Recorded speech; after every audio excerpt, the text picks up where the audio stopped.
الحمدللہ رب العالمین بسم اللہ الرحمن الرحیم وَلَنَبْلُوَنَّكُمْ بِشَيْءٍ مِّنَ الْخَوْفِ وَالْجُوعِ وَنَقْصٍ مِّنَ الْأَمْوَالِ وَالْأَنفُسِ وَالثَّمَرَاتِ وَبَشِّرِ الصَّابِرِينَ صدق اللہ العظیم ان اللہ وملائکتہ یصلون علی النبی یا ایھا الذین آمنوا صلوا علیہ وسلموا تسلیما صلاۃ والسلام علیک یا رسول اللہ وعلی آلک واصحابک یا حبیب اللہ. آواز کم رکھیں. صلاۃ والسلام علیک یا رحمت للعالمین وعلی آلک واصحابک یا سیدی یا حبیب اللہ. حمد و ثنا کے بعد عزت و تکریم کے لائق تشریف فرما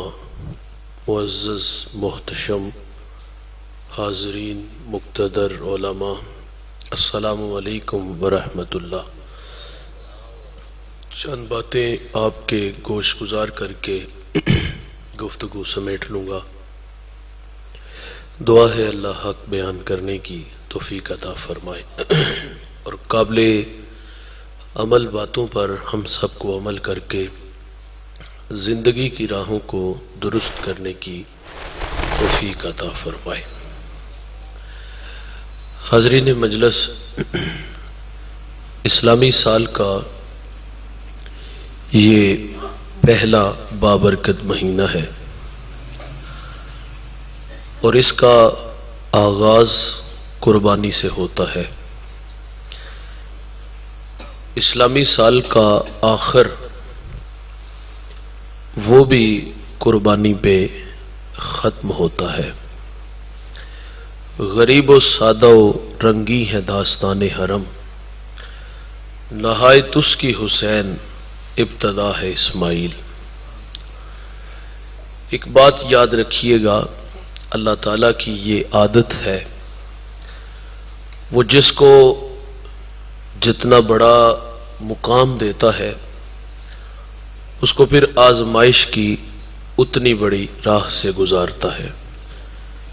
یاری تیری سونا پر ازمیشاں تیریاں اگ، سونا پرکھیا جاوندائے نال اگاں دے لگ. جس کا جتنا بڑا منصب ہو اس کے تقاضے بھی اس قدر بڑھ جاتے ہیں.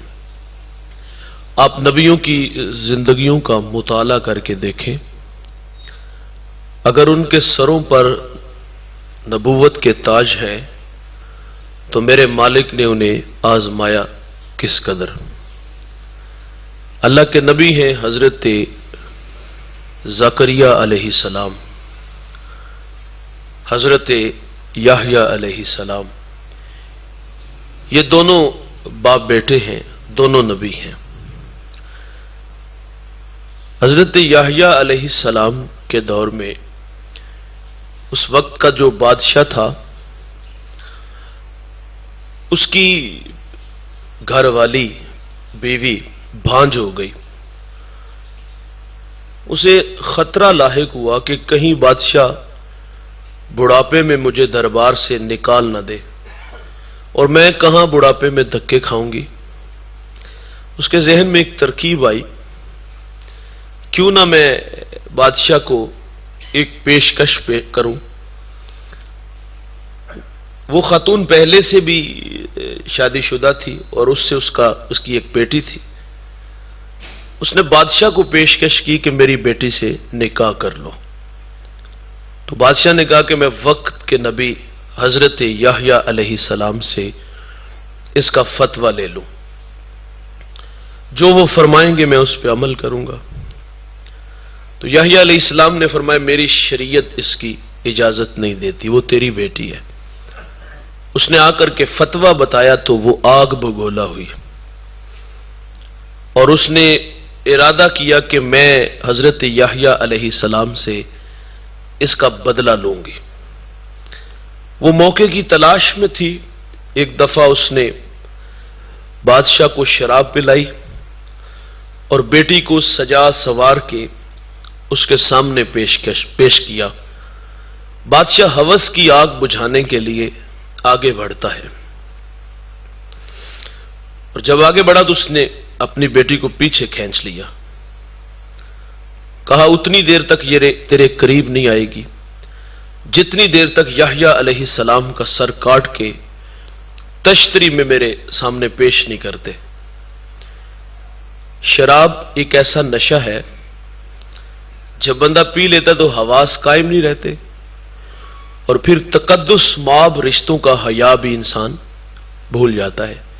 بسا اوقات تو بیٹی کے بہن کے بستر میں گھس جاتا ہے، راستہ جو کھل گیا نا، حیا ہی چھن گئی۔ وہ بھی تو بیٹی تھی جس کا فتویٰ لینے گیا، تو کہا اتنی دیر تک قریب نہیں آئے گی جتنی دیر تک یحییٰ علیہ السلام کا سر میرے سامنے پیش نہیں کرتے۔ اس نے فوج کو حکم دیا کہ یحییٰ علیہ السلام جہاں ملے انہیں قتل کر دو۔ فوج دوڑنے لگی تو قوم کے بوڑھے بولے کہ تو اتنا متکبر نہ بن، تو جانتا نہیں اس کا بوڑھا باپ ابھی زندہ ہے اور وہ مستجاب الدعوات ہے، اگر اس کے ہاتھ اٹھ گئے تو تیرے پلے کچھ نہیں بچے گا۔ یہ اندھا ہوا تھا، اس نے کہا دوڑ لگاؤ، زکریا علیہ السلام بھی جہاں ملتے ہیں انہیں بھی شہید کر دو۔ اچھا، فوج دوڑ رہی ہے، زکریا علیہ السلام نے درخت میں پناہ لے لی، پلو باہر رہ گیا، شیطان وہاں آ ٹپکا اور کہا جس شخص کی تلاش میں تم ہو وہ اس درخت میں ہے اور یہ نشانی ہے، پلو باہر ہے۔ وہ پریشان ہوئے کہ ہم انہیں یہاں سے نکالیں کیسے، تو اس نے کہا مشورہ میں تمہیں دیتا ہوں، عمل تم کر لینا۔ اس نے کہا ایسا کرو کہ آرا لاؤ، تمہیں قتل کا حکم دیا گیا، اور آرا چلاؤ اور اس کو 2 حصوں میں کاٹ دو۔ آرا لایا گیا، آرا چلایا گیا، اور جب آرا سر کی چوٹی پہ آیا نا تو اللہ نے فرشتے کو بھیج دیا کہ میرے نبی سے کہو کہ اگر آپ نے سی بھی کی نا تو صابروں کی فہرست سے آپ کا نام خارج کر دیا جائے گا۔ جو ان راہوں پہ چلتے ہیں انہیں آزمایا جاتا ہے، وہ دکھوں سے 2-4 ہوتے ہیں۔ یحییٰ علیہ السلام کا سر کاٹ دیا گیا، خون کنویں میں بہا دیا گیا۔ عزتیں پانے والے آزمائے جاتے۔ یہ بات کربلا تک لے چلوں گا۔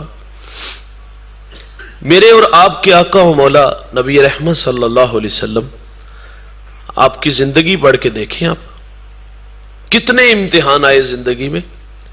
ابھی آپ دنیا میں نہیں آئے، شکم مادر میں ہیں کہ آپ کے سر سے آپ کے والد کا سایہ اٹھا لیا گیا، در یتیم پیدا ہوئے۔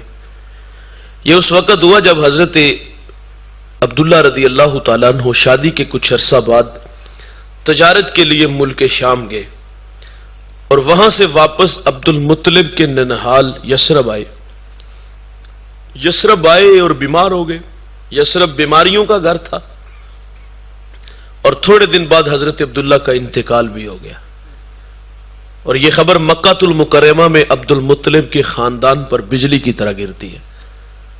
اور سیدہ آمنہ رضی اللہ تعالی عنہا، انہوں نے تو ابھی اپنے ماہ تمام کو جی بھر کے دیکھا بھی نہیں تھا۔ ان کا جی چاہتا تھا کہ میں اڑ کے یثرب چلی جاؤں، مٹی کے اس تودے کو دیکھوں اور اس کی خاک کو اپنی آنکھوں کا سرما بناؤں، لیکن جس امانت کا آپ کو امین بنانا تھا اس کی حفاظت کے ذمہ نے حضرت آمنہ کو روک لیا۔ ابھی دنیا میں آئے نہیں کہ سر سے باپ کا سایہ اٹھا لیا گیا۔ میرے نبی کی عمر 6 سال ہوئی، چلنے پھرنے کے قابل ہوئے، سفر کی صعوبتیں سہنے کے لائق ہوئے، تو سیدہ آمنہ نے من کی کہانی کہی کہ 6 سال جدائیوں میں گزار دیے، اگر آپ رخصت عنایت فرمائیں تو میں جانا چاہتی ہوں یثرب، اس مٹی کو آنکھوں کا سرما بنانا چاہتی ہوں۔ آپ نے اپنی جوان سالہ بہو کو اجازت دی، 7 خادمہ ام ایمن کو بھیج دیا۔ یہ نفوس قدسیہ وہاں 1 مہینہ یا کچھ دن زیادہ ٹھہرے اور پھر مکہ لوٹ آئے۔ راستے میں ابوا نامی بستی آتی ہے تو سیدہ آمنہ کو بخار آ گھیر لیتا ہے اور آپ وہیں اپنی سانسیں توڑ دیتی ہیں۔ 6 سال کی عمر میں پہاڑوں میں